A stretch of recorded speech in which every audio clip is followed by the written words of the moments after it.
मौन है। ममता बनर्जी, अखिलेश यादव, सबके सब मौन हैं, चुप्पी लगाए हुए हैं, और जो कुछ अगर बोल रहे हैं तो सरकार के समर्थन में बोल रहे हैं, अपने सेना के समर्थन में बोल रहे हैं। ये एक अकेला, जिसका लगता है दिमाग अपने जगह पर नहीं है, अकेला ऐसा व्यक्ति है जो अपने आका की भाषा बोलते रहता है, और ऐसा लगता है कि वो जो स्क्रिप्ट देता है उधर से, वो स्क्रिप्ट ये पढ़ना शुरू कर देते हैं। तो अब एनआईए की नजर में ये सारे लोग हैं जो डाइचे वेले की भाषा बोलते हैं। अल जजीरा के साथ इनके क्या ताल्लुक हैं, ये पूछे जा रहे हैं। मैंने आपको बताया कि असदुद्दीन ओवैसी सरकार के साथ खड़े हैं, लेकिन आदित्य उद्धव ठाकरे की पार्टी के ये सर्वविदित चमचे माननीय जो संजय जी राउत हैं, ये संजय जी राउत, अभी पिछले दिनों एक खबर आई कि आदित्य और उद्धव ठाकरे के साथ संजय राउत की कोई बैठक हो रही थी, जिसमें मीटिंग में बहुत सारे लोग थे। अब ये कंफर्म तो संजय राउत ही करेंगे, और जिन्होंने सुनते हैं कि पिटाई की, जिन्होंने घर में बंद कर दिया, वही बताएंगे। हम तो नहीं कह सकते हैं। लेकिन महाराष्ट्र की पावर गैलरी में बड़ी चर्चा रही कि संजय राउत की एक बैठक में उनको उठाया गया, उनको बाथरूम में बंद कर दिया गया और मैन हैंडलिंग की गई। अब मैन हैंडलिंग तो अच्छी भाषा है, शायद कहते हैं कि शायद इनके साथ धक्का मुक्की मारपीट भी की गई। अब ये संजय राउत ही बताएंगे सही है या गलत है। लेकिन ये पॉलिटिकल गैलरी में चर्चा आम है कि संजय राउत के साथ अभद्रता की गई, संभवतः उनके साथ मारपीट भी की गई। किसने करवाई, किसने की? उसी उद्धव ठाकरे ने, उसी आदित्य ठाकरे ने। फिर भी इनको कुछ समझ में नहीं आया। अभी भी ये प्रधानमंत्री को कह रहे हैं कि, सरकार को कह रहे हैं कि 6 आतंकवादी को पकड़ के लाइए और इंडिया गेट पर लाइए। इनकी भाषा देखिए। कल मैंने आपको राज ठाकरे के बारे में बताया था, आज इनके बारे में बता रहा हूं। खबर मिली है एनआईए की तरफ से कि एनआईए अब उस डिटेल को खंगालने में लग गया है कि आखिर कौन कौन लोग हैं जो पाकिस्तान की भाषा बोल रहा है।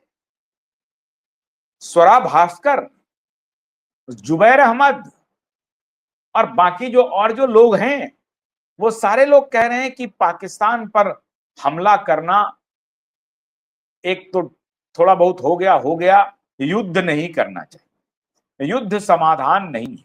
यह सरमन दिया जा रहा है स्वरा भास्कर के द्वारा और उस जुबैद के द्वारा, जो इस्लामिस्ट प्रोपेगेंडा को बढ़ाने की मशीन है। उसका एक ही काम है कि किसी भी प्रकार से नरेंद्र मोदी की सरकार को डिफेम करो। नरेंद्र मोदी की सरकार कुछ भी करे, उसको उसके खिलाफ खड़े हो जाओ। तो वो मोहम्मद जुबैर, जो फैक्ट साला की भाषा बोलता है और डेटा लीक्स की भाषा बोलता है, उनकी भाषा में, उनके स्वर में स्वर मिला रहा है संजय राउत और कह रहे हैं कि नहीं, आप हमला कीजिए, आपने हमला किया वो ठीक बात है, लेकिन उस 6 आतंकवादी को पकड़ के लाइए इंडिया के। कभी आपने अपने नेता के बारे में सोचा? कभी दिल पर हाथ रखा कि ये पूछने का नैतिक अधिकार संजय राउत को नहीं है, शिवसेना उद्धव की पार्टी को नहीं है? एक ऐसी निर्लज्ज पार्टी जो खंडित हो चुकी है, खत्म हो चुकी है, तबाह हो चुकी है, उसके नेता पूछ रहे हैं कि आतंकवादी को पहले इंडिया गेट पर ला। तुम्हारी हिम्मत कैसे हुई ये पूछने की, ये कहने की? तुम हो कौन? क्या तुम्हारी उपलब्धि है? पिता पुत्र की कृपा, इसके अलावा कुछ नहीं। क्या उपलब्धि है संजय राउत तुम्हारे? और मैंने इसीलिए मोर्चा खोला है कि ऐसे नेता जो किसी के कृपा पर वहां पर बने हुए हैं, अपनी कोई काबिलियत नहीं, अपनी कोई योग्यता नहीं, ऐसे नेता आकर के पॉलिटिकल एरेना में स्पेस ऑक्यूपाई कर रहा है। और अच्छे लोगों की एंट्री को रोक रहा है। संजय राउत के खिलाफ 100% एमएलए है शिवसेना उद्धव के, 100%। एक भी व्यक्ति इनको फूटी आंख नहीं सुहाता है।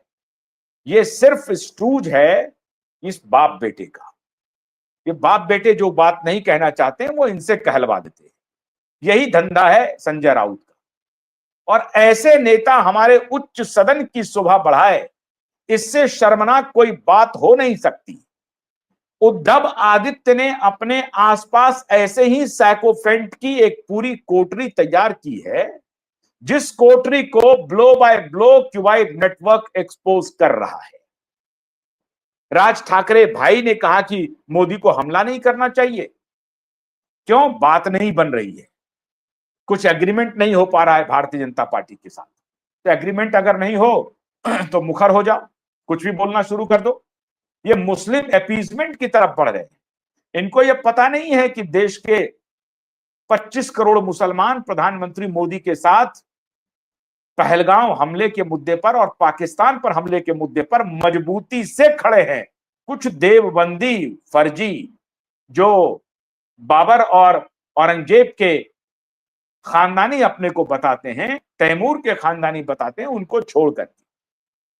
लेकिन बाकी सभी लगभग 99% हमारे मुस्लिम भाई बहन सब मजबूती से पाकिस्तान की इस कुकृत्य के खिलाफ खड़े हैं और पाकिस्तान को वंस फॉर ऑल सबक सिखाने के लिए इकट्ठे हैं। और दुनिया का सबसे बड़ा मुस्लिम कंट्री है भारत, दुनिया का सबसे बड़ा। अरे छोटे मोटे पॉपुलेशन वाले तो बहुत सारे हैं, लेकिन वो मुस्लिम कंट्री अपने ही मुसलमानों, कल विधानसभा में जम्मू कश्मीर विधानसभा का स्टेटमेंट आया और वहां पे फारूक अब्दुल्ला की पार्टी का लोग बोल रहे हैं, नेशनल कॉन्फ्रेंस के लोग, कि मुसलमानों के ऊपर जो ये बदनुमा दाग लगा है उसे धोने का वक्त आ गया है और सबसे पहले सारे मुसलमान इस युद्ध में शामिल हैं। मन से, प्राण से, वचन से, अस्त्र से, शस्त्र से, हर तरीके से भारतीय मुस्लिम एक साथ है। हिंदू और मुसलमान भाई एक साथ मिलकर के इस लड़ाई को लड़ रहे हैं। हमारी सोफिया बहन उस लड़ाई की ब्रीफिंग दे रही है। लेकिन ये कुत्सित मानसिकता के लोग जो अपने आका को इंग्लैंड जाने पर जो भगोड़ा बना हुआ है, भाग गया है, अदालत के आदेश के बाद दोनों बाप बेटा निकल लिया यहां से, क्योंकि इनको शक था कि हमारी गिरफ्तारी हो सकती है।